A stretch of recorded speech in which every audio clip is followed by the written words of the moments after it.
পূৰ্বৰ উত্তৰ অভয়াপুৰী সমষ্টিৰ বিধায়ক আব্দুল বাতেন খণ্ডকৰ মোৰ সৈতে উপস্থিত আছে আৰু তেখেতৰ পৰা পোনপটীয়াভাৱে কেইটামান প্ৰশ্নৰ উত্তৰ জানিবলৈ যত্ন কৰিম। আপোনাক স্বাগতম জনাইছোঁ।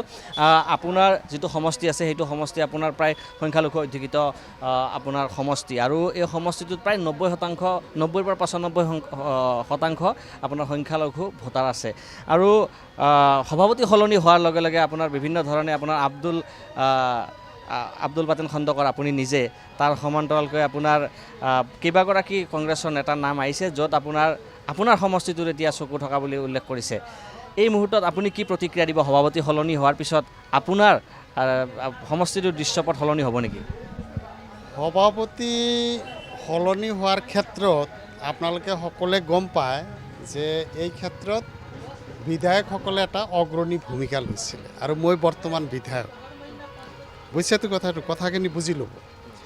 আৰু দ্বিতীয় কথা হৈছে যে আমাৰ দলৰ এটা সাধাৰণ নিয়ম যে চিটিং MLA বিলাকে সদায় টিকটৰ ক্ষেত্ৰত অগ্ৰাধিকাৰ পায়।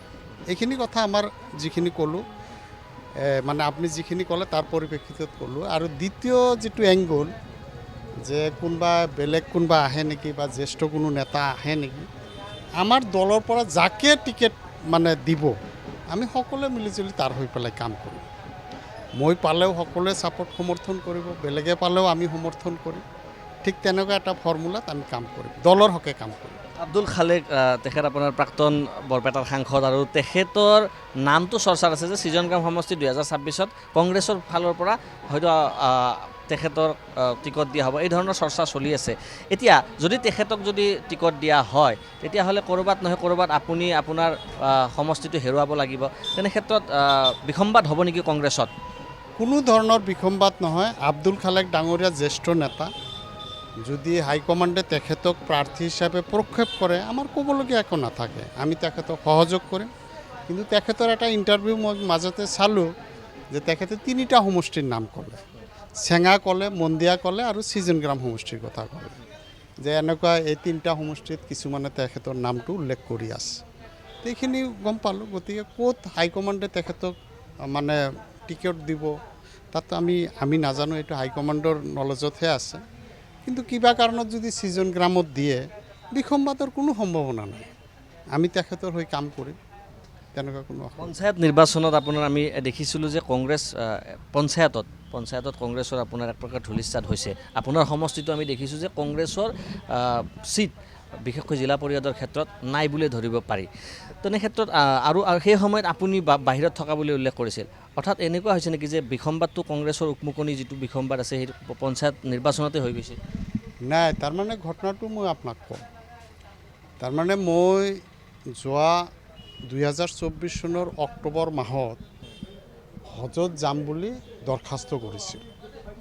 সেইটো মানে এপ্ৰুভ হ'ল। মই হজত যোৱাটো মানে চৰকাৰৰ ফালৰ পৰা অনুমোদন পালোঁ। আৰু ইলেকশ্যন যে মে' মাহত গৈ পাব এইটো কাৰো আইডিয়া নাছিল, সাংবাদিক বন্ধুসকলেও আইডিয়া কৰিব পৰা নাছিল। হয়তো ফেব্ৰুৱাৰীৰ পৰা এপ্ৰিলৰ মাজত হ'ব বুলি এটা সকলোৰে ধাৰণা আছিল। মে' মাহত গৈ পোৱাৰ কাৰণে হজৰ লগত মানে এই ইলেকশ্যনটো মিলি গ'ল। মিলি যোৱাৰ ফলত মই যিটো মানে প্ৰচাৰ অভিযান যেতিয়া তুংগত উঠিল তেতিয়া মই থাকিব নোৱাৰিলোঁ। যিহেতু হজটো ইতিমধ্যে এপ্ৰুভ হৈছে, এইটো বাদ দি পেলাই মই থাকিব নোৱাৰিলোঁ।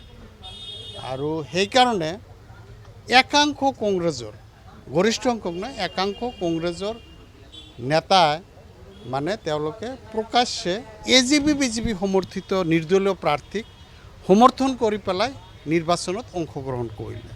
কিয় কৰিলে? তেওঁলোকে ভাবিলে যদি বোলে ইয়াত যদি এটা পঞ্চায়ত প্ৰতিনিধি নহয়, ক্ৰেডিট বা ডিছক্ৰেডিট চিটিং এক্সিষ্টিং MLA যাব। সেইকাৰণে তেওঁলোকে তেনেকুৱা ভাবি পেলাই মানে একাংশ জ্যেষ্ঠ কংগ্ৰেছীয় মানে টিকেট প্ৰত্যাশী, বিশেষকৈ টিকেট প্ৰত্যাশীসকলে অলপ মানে গোপনীয়ভাৱে হওক বা প্ৰকাশ্যেই হওক তেওঁলোকে অলপ বিৰোধিতা কৰিলে কংগ্ৰেছ দলৰ মনোনীত প্ৰাৰ্থী। এয়া অৱধাৰিত সত্য, প্ৰমাণ সহকাৰে আমি হাইকমাণ্ডক জনাম। হাইকমাণ্ডে যি ধৰণৰ ব্যৱস্থা। চিপ্ৰাং চলিছে এতিয়া কংগ্ৰেছত আপোনাৰ সমষ্টিত, চিপ্ৰাঙৰ ৰাজনীতি হৈছে। পঞ্চায়ত নিৰ্বাচনৰ সময়ত যিসকল নতুনকৈ টিকেট প্ৰত্যাশী কংগ্ৰেছী আছে তেওঁলোকে একাংশই, সকলোৱে নহয়, একাংশই এজিপি বিজেপি সমৰ্থিত নিৰ্দলীয় প্ৰাৰ্থীৰ পক্ষে কাম কৰেছি।